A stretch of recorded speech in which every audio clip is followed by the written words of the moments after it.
Então, como eu dizia, no século XIX, a visão básica era que era possível se chegar a uma decisão a partir de regras claras, bem definidas, ou na legislação e na Constituição, ou regras que eram extraídas das razões de decidir das sentenças judiciais, e que aí, pela reiteração dessas sentenças judiciais, se chegava a consolidar uma jurisprudência, ou se formava um precedente considerado vinculante, e, e aí você sempre tinha uma regra, ou legislativa ou jurisprudencial, para resolver algum caso. Essa era a visão básica do formalismo. Desde o fim do século XIX, começo do século XX, surge a crítica antiformalista ou a crítica realista, que vai dizer que sempre que você vai aplicar uma regra, o juiz, o advogado fazem juízos de valor, de finalidade, de consequência, de função social dessa regra, apelando então para algum propósito, para algum princípio, para alguma política pública subjacente, implícita, muitas vezes. E os realistas diziam, então, é importante que os juízes, que os advogados discutam sobre esses juízos de valor, explicitem esses juízos de valor, porque eles são uma razão importante por trás das decisões. Então, não basta dizer que é o sentido literal da regra que eu estou aplicando. Sempre tem algum valor por trás, mesmo para adotar uma interpretação literal ou para temperar a interpretação literal com alguma outra consideração finalística ou valorativa.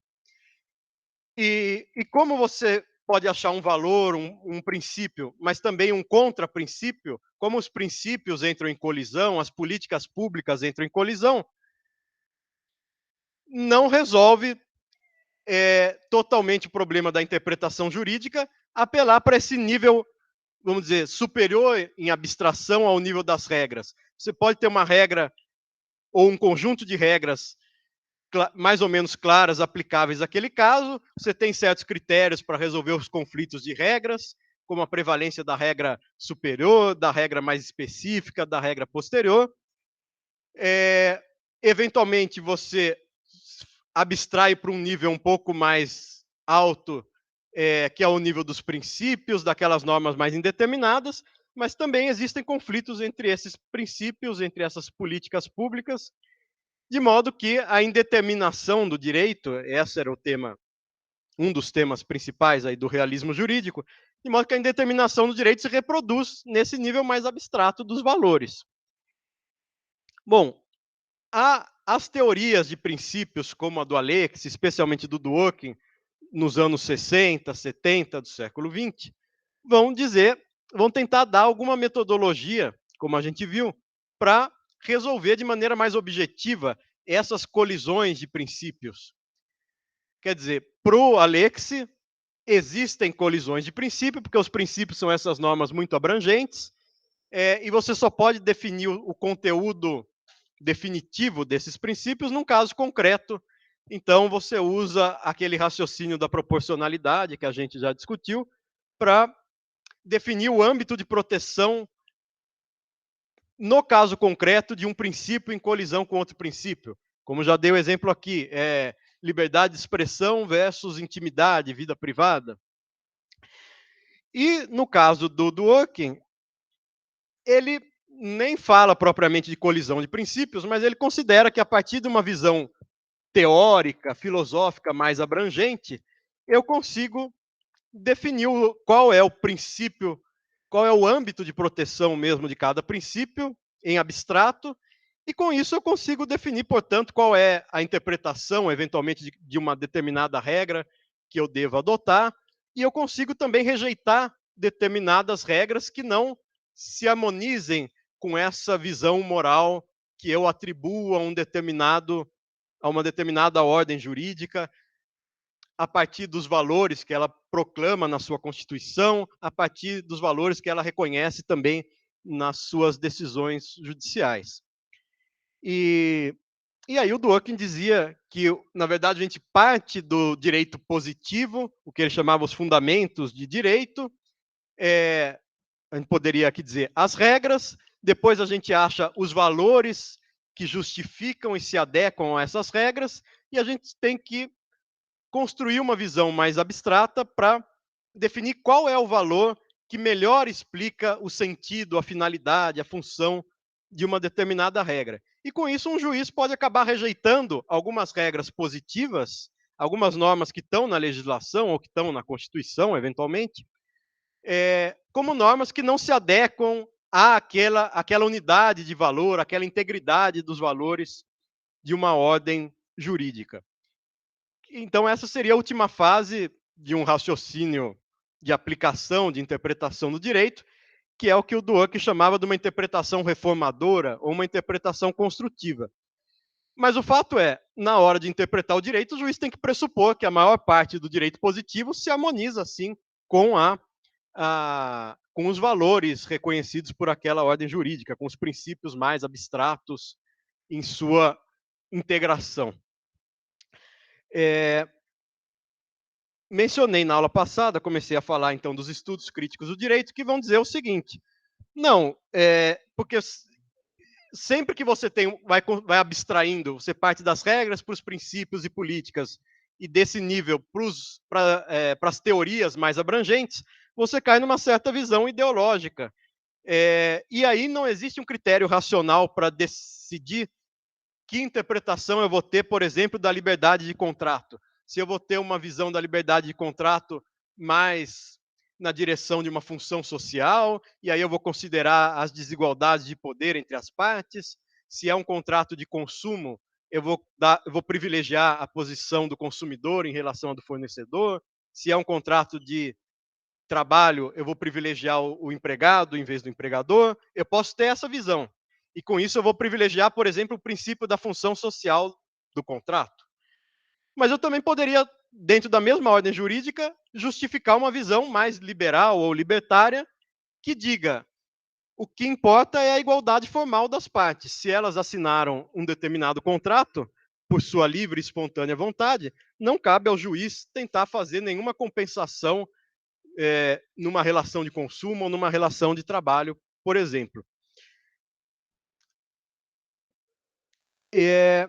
Então, essa era a visão do Duncan Kennedy, que eu mencionei na aula passada. E aí a gente chega ao que eu queria comentar na aula de hoje, que era a visão de um outro expoente dessa escola, dos Critical Legal Studies, que é o Mangabeira Unger, que se formou em Direito aqui no Brasil, na Faculdade Nacional de Direito, atualmente Universidade Federal do Rio de Janeiro, e logo foi estudar em Harvard e se tornou professor lá no começo dos anos 70 e foi também um dos líderes desse movimento dos Critical Legal Studies. E o Mangabeira chegou à seguinte formulação: se é verdade que a partir de um certo nível de abstração, na tentativa de construir uma teoria mais abrangente sobre o direito, sobre uma determinada ordem jurídica, eu acabo recaindo num discurso mais político, mais ideológico, eu tenho que tentar dividir as tarefas jurídicas. Para interpretar o direito posto, eu tenho que ter uma visão mais concreta, mais baseada na aplicação das regras, na deferência à interpretação literal das regras, ponderada, vamos dizer, por algum juízo de valor, de finalidade, no caso concreto, mas sem a tentativa de construir uma visão mais sistemática, uma racionalidade material sobre qual é a única visão ética correta, incorporada naquela determinada ordem jurídica. Porque, na verdade, se eu for avaliar uma ordem jurídica tomando como pressuposto que ela vai ser coerente, totalmente coerente no seu conjunto de valores, o que eu teria que fazer na prática é rejeitar a maioria das leis, a maioria das práticas, a maioria das normas que existem, porque elas não são a melhor concretização possível de determinados valores proclamados pela ordem jurídica, como igualdade, dignidade da pessoa humana, liberdade, enfim. Enquanto o Dworkin pressupunha que se você avaliar uma ordem jurídica tentando abstrair quais são os valores que justificam aquelas regras, você chega a definir uma única solução correta para um determinado caso e só rejeita uma parte mínima do direito positivo, o que o Mangabeira Unger vai dizer é: se você for analisar as normas do direito positivo à luz dos compromissos valorativos que justificam essas normas, eventualmente você teria que, na verdade, rejeitar as normas que estão positivadas, a maior parte delas. Então, isso só caberia a um discurso político, a um discurso que, basicamente, a gente poderia situar no poder legislativo, mais do que no poder judiciário. E no poder judiciário, o que cabe é resolver casos concretos, basicamente, interpretando as regras por algum juízo de valor, de finalidade, mais atento ao caso concreto. E a gente já teve aqui um exemplo disso naquela discussão que eu mencionava do debate entre o Hart e o Fuller, como interpretar uma regra de que é proibido a entrada de veículos no parque. Isso não depende de eu construir uma visão abrangente sobre o direito brasileiro ou direito americano.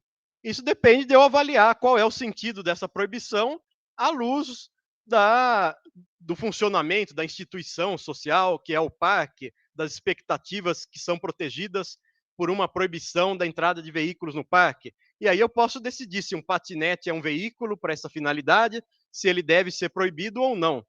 Quer dizer, esse seria um caso que está na zona de penumbra, para usar os termos do Hart. Na zona de penumbra, eu preciso fazer um juízo mais finalístico. O juiz estaria numa esfera de discricionariedade e poderia apelar para um juízo finalístico. Qual é a função social do parque? Para decidir se deve ser proibido ou não a entrada de um determinado meio de transporte, vamos dizer, e se esse meio de transporte vai ser considerado um veículo para os fins dessa proibição. Enfim, o fato é, a tarefa da aplicação do direito positivo pressupõe que você aceite a maior parte do direito vigente. Daí a ideia de direito positivo, é o direito posto, é o direito atualmente vigente. A tarefa do juiz, a tarefa do advogado é ter um discurso dogmático, um discurso que toma como pressuposto o direito positivo. E então não dá para você querer abstrair a um nível muito elevado a justificação desse direito positivo, porque eventualmente você vai chegar a uma crítica do direito positivo e não a uma justificação das opções que estão vigentes, né? Resumindo, então, o que o Mangabeira Unger vai dizer é: a interpretação do direito tem três componentes muito relevantes na prática, na aplicação judicial, no discurso do advogado e do juiz. Uma ideia importante é a formulação literal da regra. Claro, se aquela regra foi criada, foi consolidada pela jurisprudência, ou foi criada pelo legislador ou pelo constituinte numa determinada formulação, o judiciário deve uma certa deferência ao significado mais claro, mais literal, ao significado comum daquelas palavras que estão no texto da lei, que estão no texto da Constituição. Então, primeiro, a importância das palavras que estão na norma, da interpretação literal ou interpretação gramatical, né, como a gente chama. Em segundo lugar, a importância da interpretação histórica. A gente pode, eventualmente, dependendo da regra, ter um peso importante da pesquisa do histórico legislativo, para ver por que se chegou a uma determinada decisão. Por que foi usada certa palavra e não outra palavra? A pesquisa dos debates legislativos não é determinante para você definir o sentido de uma lei, mas pode ajudar a esclarecer algum ponto obscuro. E, além disso, a história legislativa que levou à aprovação de uma lei pode levar você a reconhecer os interesses que estavam por trás da aprovação dessa lei, e se eram interesses muito particularistas, muito parciais, o juiz pode tentar corrigir essa parcialidade, esse enviesamento da lei na hora de aplicá-la. E, finalmente, a importância da interpretação finalística, mas mais num nível concreto. Quer dizer, o juiz tem que procurar atribuir uma finalidade para entender o sentido da lei, mas não tem que procurar construir uma visão sistemática sobre qual é a moralidade, qual é a visão moral correta incorporada naquela ordem jurídica. E então esses três componentes, quer dizer, a interpretação literal, a interpretação histórica e uma interpretação finalística, sem que se chegue à formulação de uma unidade de valor como aquela pensada pelo Dworkin. E com isso os juízes conseguem resolver a maioria dos casos. Num caso concreto, também tendo uma certa atenção às particularidades daquela situação, quais são as expectativas das partes, quais são as desigualdades de poder que existem entre aquelas partes num caso concreto. E no caso do controle abstrato de constitucionalidade, quando os juízes vão invalidar de maneira geral uma determinada lei ou uma determinada emenda constitucional, eles têm que ter a ideia de que eles estão tomando uma decisão política, eles estão arbitrando um conflito político. Então, eles não têm acesso, os juízes não têm acesso a um discurso moral que seja puramente objetivo e que contraste com o discurso ideológico que existe, por exemplo, no parlamento. Mas, eventualmente, se o parlamento não consegue decidir uma questão, se existe um conflito entre Congresso e presidente da República, pode caber ao Judiciário, especialmente à Suprema Corte, ao Supremo Tribunal Federal, tomar alguma decisão, mas sem se pressupor que é o único poder capaz de interpretar de maneira neutra, imparcial, os valores, o compromisso moral de uma sociedade. Então, essa é a visão sobre a interpretação do direito posto, a interpretação judicial, a interpretação também que um advogado vai defender para resolver um conflito segundo o direito vigente. Agora, a gente poderia abrir um outro lado da interpretação do direito, que seria esse exercício de imaginar, à luz dos princípios, das políticas, das finalidades, previstos na nossa própria ordem jurídica, quais são os defeitos dessa ordem jurídica, por que determinadas regras, determinados procedimentos, determinadas instituições não se harmonizam com os valores proclamados por essa mesma ordem jurídica. Mas isso abriria espaço para uma tarefa extrajudicial, vamos dizer, do direito, uma tarefa que seria criticar o direito positivo e propor reformas jurídicas, tarefa a qual o Mangabeira Unger deu dois nomes. Primeiro, ele dava esse nome de doutrina desviacionista, quer dizer, uma doutrina não dogmática, que não busca interpretar o direito posto, mas busca encontrar as soluções alternativas, explorar os desvios que estão dentro do direito posto, como motivações, como exemplos para reformas desse próprio direito, e depois ele passou a chamar de imaginação institucional, que seria a tarefa que você adota no direito quando você tenta mapear as várias soluções possíveis dentro de um determinado campo jurídico e tenta criticar essas soluções à luz dos valores desse próprio campo jurídico e propor reformas jurídicas, então, para aperfeiçoar essas instituições. Para dar alguns exemplos aqui. Por exemplo, mencionei mais de uma vez os casos Brown, quando a Suprema Corte julgou que era inconstitucional a segregação racial. Julgou isso à luz do princípio que estava na Constituição americana, que era o princípio da proteção igual, da igualdade perante a lei. Então, esse é um valor, e à luz desse valor, a Suprema Corte tomou uma decisão que era: vou comandar diretamente a reestruturação das escolas, do transporte público, para criar escolas mistas, para acabar com a segregação racial. Mas, numa visão crítica sobre essa própria prática da Suprema Corte, eu poderia dizer que o meio mais efetivo de promover essa dessegregação racial não seria colocar a tarefa nas mãos da Suprema Corte, seria eventualmente criar outros tipos de direitos, de procedimentos, pelos quais os indivíduos conseguissem se organizar e também apelar para a administração pública para por fim à segregação racial, mas também a outros problemas que colocassem em xeque, na prática, esse princípio da igualdade perante a lei. Então, só para exemplificar, daí surgiu uma ideia sugerida pelo Mangabeira Unger, estudada por outros autores também, de direitos de desestabilização. Já que o judiciário não é a melhor instituição, não é a melhor organização, não tem o melhor procedimento para promover reformas estruturais na sociedade, você poderia criar uma nova categoria de direitos, eventualmente um novo poder ou novas agências públicas para promover a igualdade nas organizações, nos procedimentos.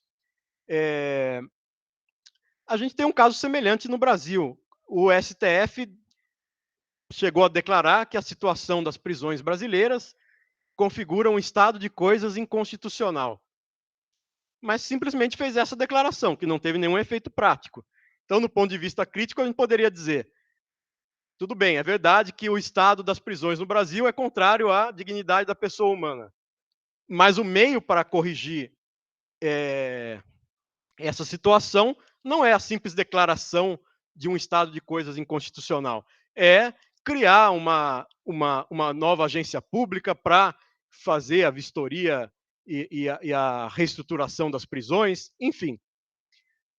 Se a gente for avaliar realmente a eficácia do direito e os valores que estão incorporados no direito, a gente chegaria muito mais facilmente a criticar o direito posto e propor soluções alternativas do que a justificar as soluções que existem no direito posto.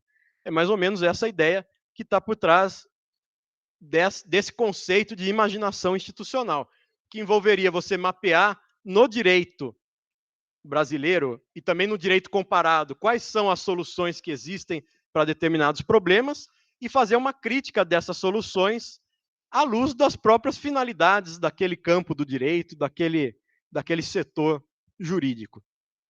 Enfim, e com isso a gente estaria num discurso muito mais voltado à reforma do direito, um discurso que não tem compromisso com o direito vigente, mas que propõe a sua alteração. Portanto, um discurso sobre o direito, mas que está muito mais próximo da política do que da dogmática. E aqui vale mencionar dois autores que a gente já viu aqui ao longo do curso. Por exemplo, o Kelsen. O Kelsen dizia: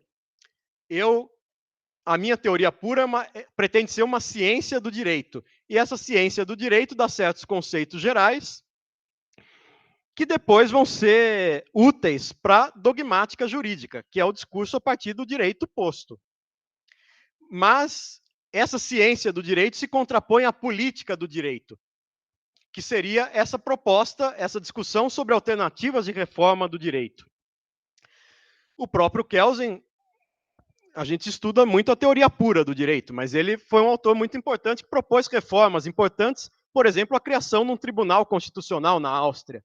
A criação de um tribunal constitucional não estava na Constituição austríaca originalmente, não estava em nenhuma lei. Foi uma proposta do Kelsen, uma solução institucional que ele achava importante para preservar a democracia e a Constituição na Áustria, e isso foi um grande modelo para as cortes constitucionais que se espalharam, especialmente na Europa, depois da Segunda Guerra Mundial. A ideia de que pode existir uma corte encarregada de fazer um juízo sobre a invalidade em abstrato das leis. Diga, Henrique. Pode falar. Ou escrever.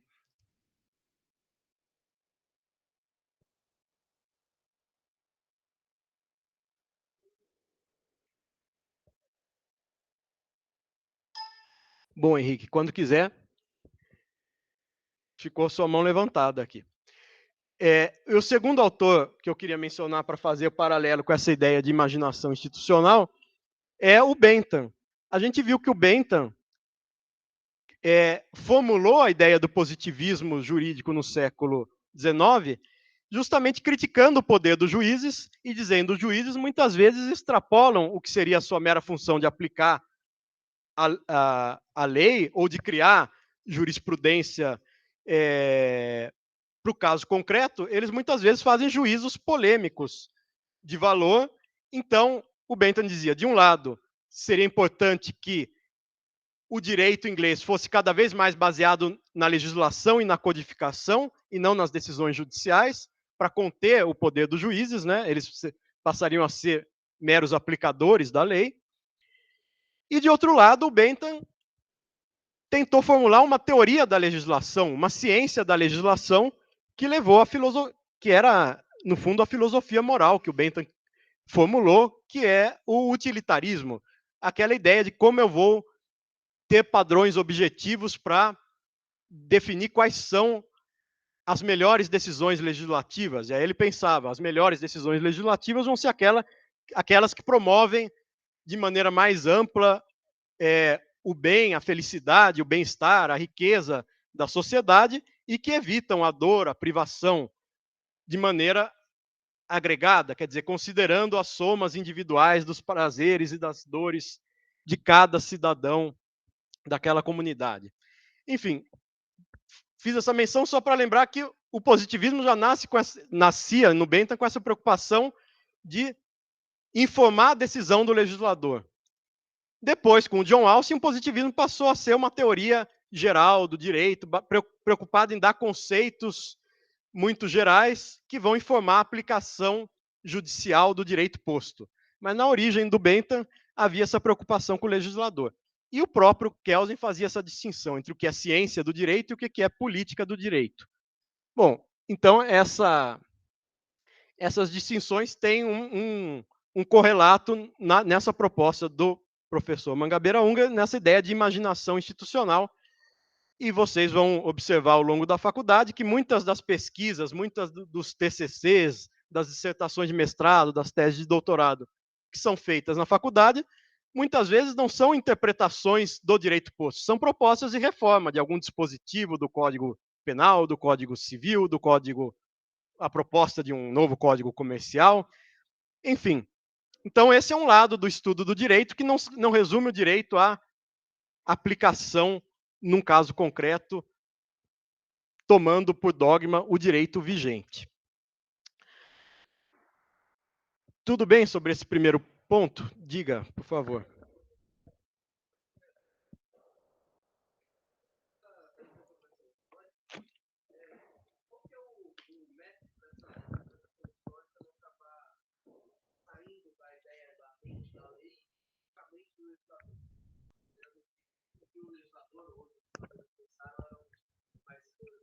Uhum.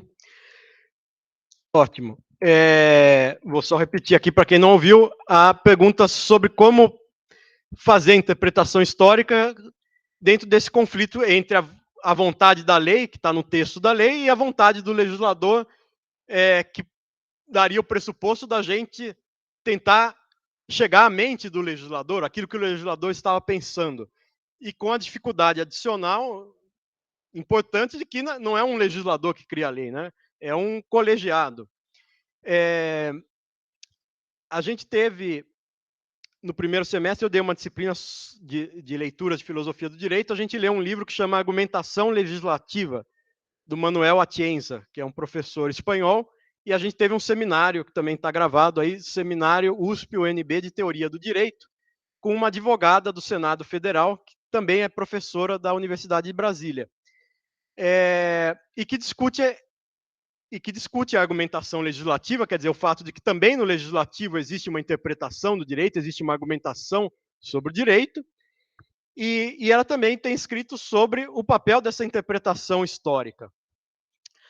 O fato é o seguinte, a própria interpretação histórica visa a olhar os registros dos debates legislativos. Primeiro, a gente nunca vai chegar à mente do legislador, a gente vai chegar a uma certa visão de quais eram as discussões que estavam naquele órgão colegiado no momento de aprovação daquela lei.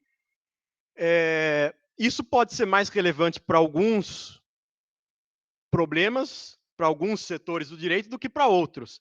Aqui o exemplo, especialmente que o Mangabeira Unger estava dando, era se a gente consegue, por exemplo, nas normas tributárias, se a gente observar que determinados tributos implicam um tratamento muito diferenciado de determinados setores econômicos, a gente pode tentar fazer uma pesquisa legislativa para ver quem foi ouvido nas comissões que discutiram aquele projeto de lei, quais eram os lobbies, os grupos de interesses mais atuantes e quais os argumentos que foram expressos em defesa daquela norma que foi aprovada, ou quais argumentos que foram discutidos publicamente, mas que não levaram à aprovação de uma determinada medida que tinha sido proposta, mas que não, acabou não entrando na lei. Quer dizer, o debate legislativo não vai te dar uma resposta simples sobre o que pensava o legislador, até porque o legislador é uma ficção, né? São 513 deputados e 81 senadores. Mas você pode ter algum registro importante de quais grupos participaram daquela formulação, quais grupos não foram ouvidos, e com isso fazer uma análise mais contextualizada daquela norma, como eu disse, por exemplo, limitando determinados privilégios que foram colocados na lei. Você pode adotar uma interpretação mais restritiva. O juiz tem por obrigação aplicar a lei, mas ele pode adotar uma interpretação mais restritiva se ele observar que aquela norma foi mero produto de um grupo de interesses que participou da formulação da lei. E caso contrário, se for uma norma que foi amplamente discutida na sociedade, ele pode adotar eventualmente uma interpretação extensiva e passar a cobrir mais casos do que aqueles que estavam cobertos na letra da lei. É um dado a mais, então, para a interpretação do direito, que evidentemente o juiz não vai sempre fazer uma interpretação histórica, mas é um recurso a mais, uma informação a mais que ele tem na hora de decidir, por exemplo, se ele vai fazer uma interpretação mais restritiva ou mais extensiva, qual é a finalidade, qual foi o valor que justificou a aprovação daquele determinado dispositivo da lei. Mas não vai dar uma única resposta, né? É um dado a mais para ele avaliar o peso que ele deve conferir àquela formulação que foi dada pelo legislador. Diga.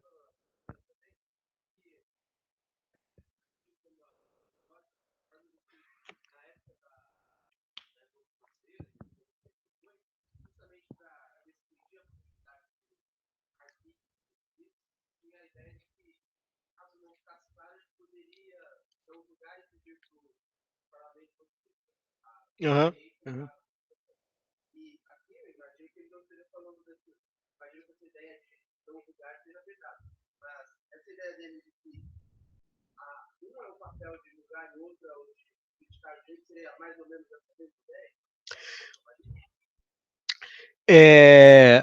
Então, só vou repetir aqui para quem não ouviu na gravação. Ele estava lembrando que, na verdade, antes da Revolução Francesa, a ideia era, se a lei é obscura, não é lacunosa, o juiz poderia fazer uma consulta ao legislador para perguntar o que o legislador decidiria naquele caso concreto, já que não é clara qual é a implicação da regra ou não há uma regra para resolver aquele caso concreto. E isso foi proibido justamente a partir do Código Civil na França, quer dizer, logo depois da Revolução Francesa, em 1804, porque o Código Civil passou a impor aquele princípio da inafastabilidade da jurisdição ou da proibição do non liquid, a proibição da denegação da justiça. Mesmo no silêncio, na obscuridade da lei, o juiz é obrigado a tomar uma decisão sem consultar outro poder. E com isso se justificam aquelas técnicas formalistas, ou depois também uma parte dos conceitos do positivismo jurídico, que tem a ver com essa necessidade do juiz ter alguns critérios para resolver o caso concreto, mesmo quando a solução não é clara. Então, aquilo que a gente viu, seja para resolver conflitos de normas, né, prevalece a norma superior, a norma posterior, a norma específica, seja as técnicas para preencher as lacunas, analogia, costumes, princípios gerais de direito. A visão do Mangabeira reconhece que no direito moderno o juiz tem a obrigação de decidir, mas ao mesmo tempo reconhece que quando a lei, quando essas técnicas mais básicas da dogmática jurídica, do raciocínio dogmático, não são suficientes, e o juiz começa a entrar em juízos de valor, esses juízos de valor são controversos, e não necessariamente o judiciário é o poder mais legítimo e mais capacitado, seja para fazer juízo de valor, porque ele não é um poder diretamente representativo, né, em termos políticos, o legislativo é mais, seja o judiciário também não tem uma burocracia, uma assessoria técnica tão ampla quanto tem o legislativo e o executivo para ter dados para julgar qual é a melhor política pública, qual é a política pública que promove mais eficazmente o combate às drogas ou a promoção da segurança pública. Enfim, quando o judiciário começa a entrar nessa área, seja de juízos morais mais controversos, para além daquilo que é a mera aplicação do que está no texto da lei ou da Constituição. Seja quando o judiciário tem que fazer avaliações de consequências, de eficácia, de meios alternativos para promover um determinado fim, uma determinada política pública, falta ao judiciário tanto competência técnica quanto legitimidade política, né? E então a proposta é melhor a gente separar essas duas funções. O que cabe ao papel judicial, ter uma visão do que é legítimo e do que é efetivo ao papel judicial, que tem essa obrigação de resolver conflitos concretos a partir do direito posto. E aí eu disse a importância da interpretação literal, da interpretação histórica, da interpretação finalística. O judiciário também pode ter, eventualmente, que fazer, no nosso sistema, ele faz juízo abstrato de inconstitucionalidade, então, ele pode ter que resolver certos conflitos políticos quando as decisões do legislativo e do executivo não bastem, né, quando haja alguma paralisia dessas decisões, mas aí o judiciário está já entrando numa arena difícil, já numa arena do jogo político, para o qual ele não tem uma legitimidade especial acima dos outros poderes. E, de outro lado, então, a gente teria a tarefa mais livre dessa circunscrição pelo papel do juiz ou do advogado na solução no caso concreto, que é a proposta de reformas do direito, né? Cuja via mais própria para o encaminhamento é a via política, a via do legislativo, especialmente, ou da administração pública. Quer dizer, mas é aquilo que está fora dessa obrigação de resolver um caso a partir da aplicação do direito atualmente vigente. É mais ou menos essa a ideia. Ele até dá um... Enfim, ele chama a tarefa menor do direito é a tarefa mais cotidiana de resolver casos concretos de maneira mais ou menos massificada, de uniformizar a interpretação do direito posto.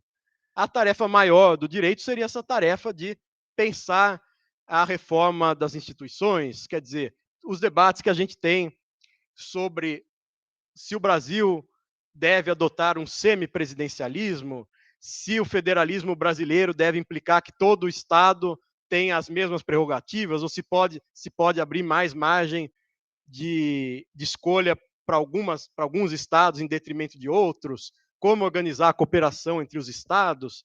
Enfim, todos esses debates que muitas vezes são mais feitos por economistas até, hoje em dia, do que por juristas, mas que classicamente o papel do jurista era ajudar na formulação, seja das instituições do Estado, né, para isso que foi criada essa faculdade, inclusive, seja para criar novas formas de acordos privados, que podem adotar normas fora, por exemplo, do direito brasileiro. Tem certos temas que são autorregulados, né? O direito das plataformas digitais é um direito criado por advogados e cientistas da informação que paira sobre o direito estatal. Quer dizer, o Facebook está submetido ao direito brasileiro, mas ele também tem as suas regras internas que são criadas por essa imaginação dos juristas que trabalham para essa empresa. Enfim, é um pouco essa visão de que existe um duplo papel do profissional do direito, Um é resolver os conflitos segundo o direito posto, e o outro é propor soluções inovadoras no campo privado ou no campo, enfim, do direito estatal. Bom, não dá para explorar mais isso aqui, porque a gente está chegando ao fim do curso, mas eu queria deixar esse horizonte para vocês pesquisarem, e eventualmente a gente vai discutir isso em outras disciplinas que vocês vão ter ao longo do curso. Diga, por favor.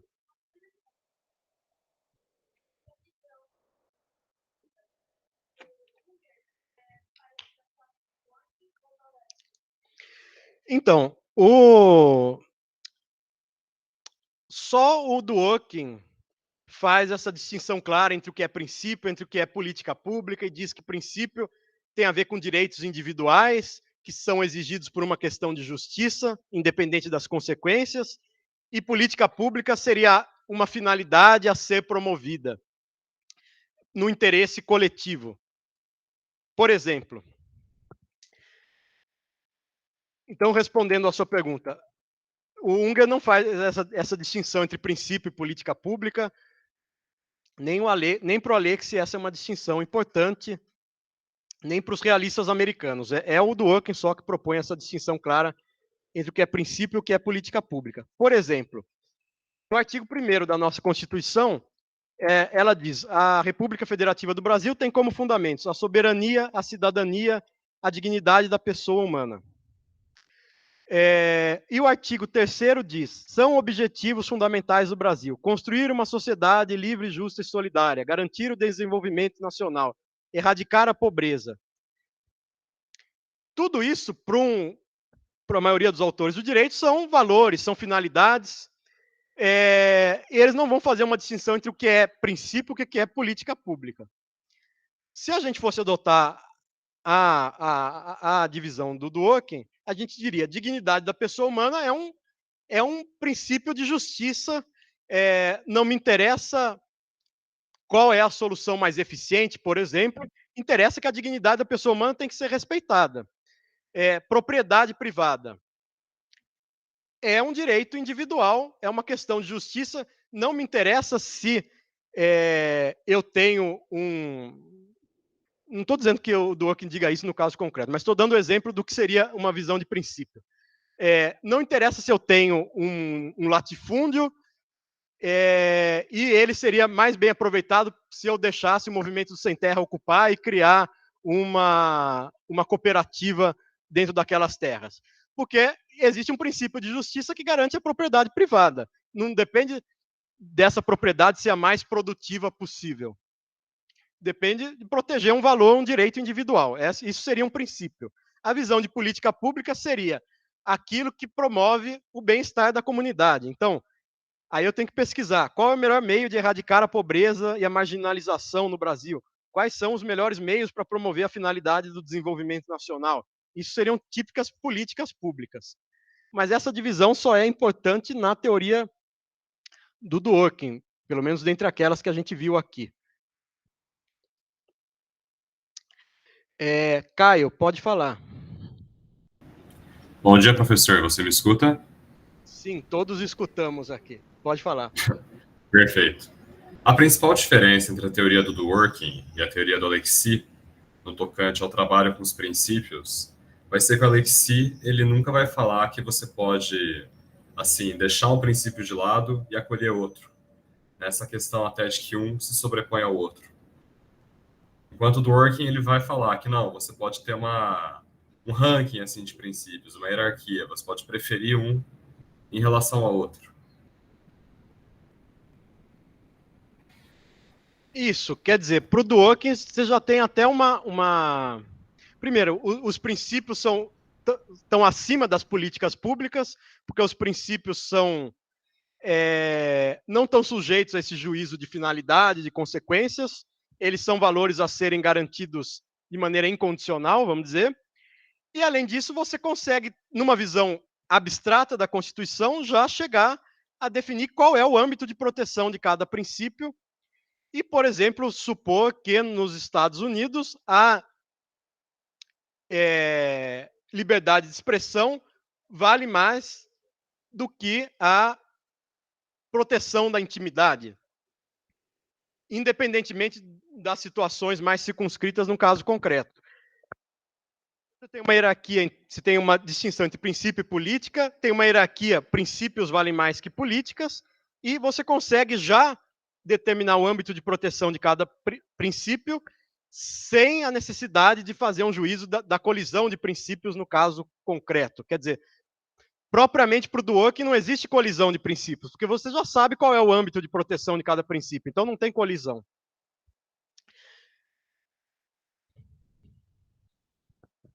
Tudo bem? Entendi. Tudo certo. Mais alguma dúvida, pessoal, até essa parte? Diga. Sim, trazendo para o caso brasileiro, a visão do Mangabeira Unger seria crítica a um ativismo judicial nessas matérias mais controversas. A visão dele caberia aos partidos políticos fazerem as campanhas em favor das suas posições. Então, se a posição progressista é aumentar os casos do aborto legal, essa discussão tem que ser feita com os cidadãos e convencendo os cidadãos e os seus representantes políticos, em primeiro lugar. Não colocando o judiciário como um poder que tem uma verdade moral acima das concepções diretamente dos cidadãos. Claro, isso naquilo que não esteja muito claro na Constituição e na lei, porque, evidentemente, a tarefa do judiciário continua sendo aplicar o que está na Constituição ou na lei. Agora, na hora de tentar reformar, de adotar uma interpretação mais extensiva, ou mesmo de criar novas hipóteses constitucionais ou legais de uma determinada conduta, isso acaba sendo uma decisão, numa democracia, mais legítima para um poder eleito do que para um poder que não é eleito, né? Basicamente, essa é a crítica.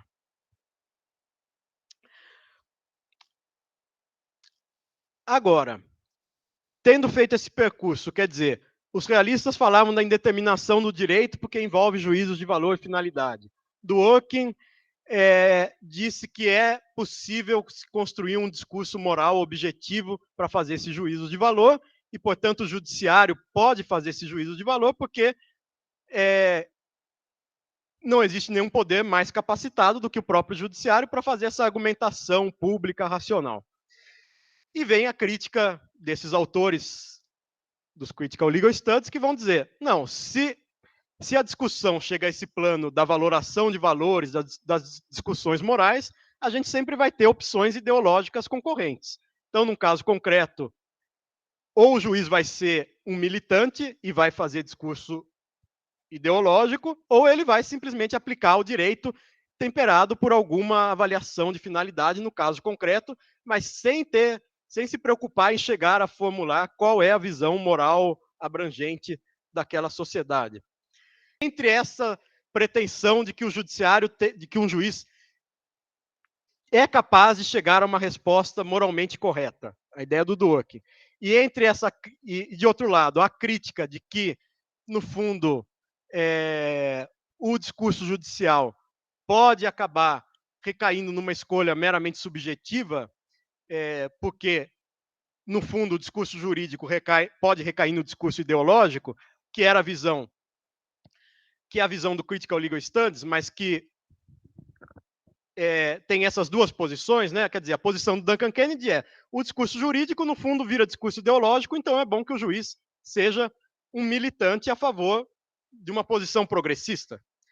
A Mangabeira é outra, se o direito recai no discurso ideológico, tem um nível de abstração para que ele não chegue lá e, no momento em que ele se torna discurso político, viram já um discurso de reforma do direito que extravasa o judiciário.